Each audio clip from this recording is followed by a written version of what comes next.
আর দৌড়তে হবে না সরকারি অফিসে, এখন থেকে রেশন দোকানেই পাওয়া যাবে সমস্ত সরকারি সুযোগ সুবিধা। তো আশা করি সম্পূর্ণ ভিডিওটি যদি আপনি মনোযোগ সহকারে দেখেন, আজকের এই প্রতিবেদনে কি রয়েছে অবশ্যই বুঝতে পারবেন। লোকসভা নির্বাচনের আবহে আবারও রেশন সংক্রান্ত বড় ঘোষণা সামনে আনলো কেন্দ্রীয় সরকার। এবার থেকে রেশনে চাল, আটা, গম, চিনি, ডালের মতো খাদ্যদ্রব্যের পাশাপাশি মিলবে বিশেষ বিশেষ সুবিধা। এবারে সাধারণ মানুষের নিত্য প্রয়োজনীয় খাদ্যদ্রব্যের পাশাপাশি রেশন দোকান থেকে বিভিন্ন প্রকার গুরুত্বপূর্ণ নথিপত্র সংক্রান্ত অতিরিক্ত সুবিধা প্রদানের কথা সামনে আনলো কেন্দ্রীয় সরকার।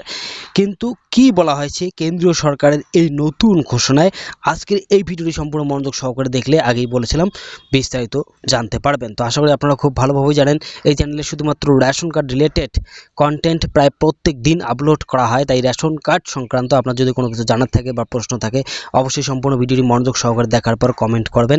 এবং আপনি যদি এই চ্যানেলে একজন নতুন অথবা প্রথম দর্শক হয়ে থাকেন, তাহলে দয়া করে চ্যানেলটিকে সাবস্ক্রাইব করে সঙ্গে থাকার চেষ্টা করবেন। রেশন দোকান বদলে হবে কমন সার্ভিস সেন্টার। এবার থেকে রেশন দোকানে চাল, গম, আটা, চিনির মতো নিত্য প্রয়োজনীয় দ্রব্য সামগ্রীর পাশাপাশি মিলবে নথিপত্র তৈরি করার সুবিধাও। আগামী দিনে খুব শীঘ্রই রেশন দোকান থেকে আধার কার্ড, প্যান কার্ড, ভোটার কার্ডের মতো গুরুত্বপূর্ণ নথিপত্র তৈরির বিশেষ সুবিধা পেতে চলেছেন সাধারণ জনগণ। কেন্দ্রীয় সরকারের তরফে প্রকাশিত তথ্য মারফত জানা গিয়েছে যে এবার থেকে রেশন দোকানগুলিকে কমন সার্ভিস সেন্টারে রূপান্তরিত করা হবে। ফলত রেশন দোকানগুলি থেকে নিত্য প্রয়োজনীয় দ্রব্য সামগ্রীর পাশাপাশি গুরুত্বপূর্ণ নথিপত্র তৈরি করার সুবিধা মিলবে। কি কি সুবিধা পাওয়া যাবে? বিভিন্ন সূত্রের তরফে প্রকাশিত খবর মারফত জানা গিয়েছে যে বিগত বছর থেকেই রেশন দোকানগুলিকে রূপান্তরিত করে কমন সার্ভিস সেন্টারে পরিবর্তন করার সিদ্ধান্ত গ্রহণ করা হয়েছিল। আর চলতি বছরে এই পরিকল্পনাকে বাস্তবায়িত করার জন্য রীতিমতো জোর কদমে কাজ শুরু করা হয়েছে। রেশন দোকানগুলিকে কমন সার্ভিস সেন্টারে রূপান্তরিত করা হলে তা থেকে সাধারণ জনগণ গুরুত্বপূর্ণ নথিপত্র তৈরি করতে পারবেন। এর পাশাপাশি পিএম উজ্জ্বলা যোজনা, প্রধানমন্ত্রী শ্রম যোজনা, প্রধানমন্ত্রী কিষাণ সম্মান নিধি যোজনা সহ কেন্দ্রীয় সরকারের তরফে কার্যকরী বিভিন্ন প্রকল্প সম্পর্কে যথাযথ তথ্য মিলবে এই সমস্ত রেশন দোকানগুলি থেকে। সাধারণ মানুষের সুবিধার জন্য রেশন দোকানগুলিতে সরকারি কর্মী নিয়োগ করারও সিদ্ধান্ত গ্রহণ করা হয়েছে। তো আশা করি বুঝতে পেরেছেন, এই সুবিধা যদি রেশন দোকানে পাওয়া যায় তাহলে কিন্তু কিছু কর্মসংস্থানও বের হবে।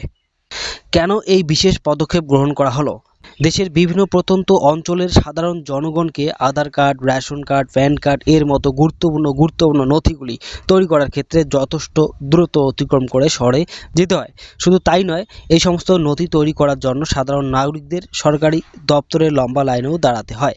আর তাতেই সাধারণ জনগণকে এই সমস্ত সমস্যা থেকে মুক্তি দেওয়ার জন্য কেন্দ্রীয় সরকারের তরফে রেশন দোকানগুলিকে কমন সার্ভিস সেন্টারে রূপান্তর করার সিদ্ধান্ত নেওয়া হয়েছে। বর্তমানে কিন্তু রেশন কার্ডের বিভিন্ন প্রকার ফর্ম আধারের থ্রুতে সঙ্গেই ফিল আপ করা সম্ভব হচ্ছে এবং সঙ্গেই কিন্তু সুবিধা পাওয়া যাচ্ছে। আশা করি এই বিষয়ে আপনারা খুব ভালোভাবে জানেন। বাড়তে চলেছে রেশন ডিলারদের কমিশন। তবে শুধুমাত্র সাধারণ মানুষের সুবিধার্থে কেন্দ্রীয় সরকার নয়া পদক্ষেপ ঘোষণা করেছে তা কিন্তু নয়। কেন্দ্রীয় সরকারের তরফে রেশন ডিলারদের কুইন্টাল প্রতি 20 টাকা বা 20 টাকা কমিশন বাড়ানোর সিদ্ধান্ত গ্রহণ করা হয়েছে। সুতরাং আগামী দিনে সাধারণ জনগণের পাশাপাশি লাভবান হতে চলেছেন কিন্তু রেশন ডিলাররাও। তো এই প্রতিবেদন সম্পর্কে বা আজকের এই ভিডিওটি সম্পর্কে আপনার কি মতামত রয়েছে? আপনার যদি মূল্যবান সময় থাকে তাহলে অবশ্যই কমেন্ট করে জানাবেন এবং সম্পূর্ণ ভিডিওটি মনোযোগ সহকারে দেখার জন্য আপনাকে অসংখ্য ধন্যবাদ। ভালো থাকবেন, সুস্থ থাকবেন। আবার দেখা হবে নতুন কোনো একটা ভিডিও নিয়ে। ধন্যবাদ।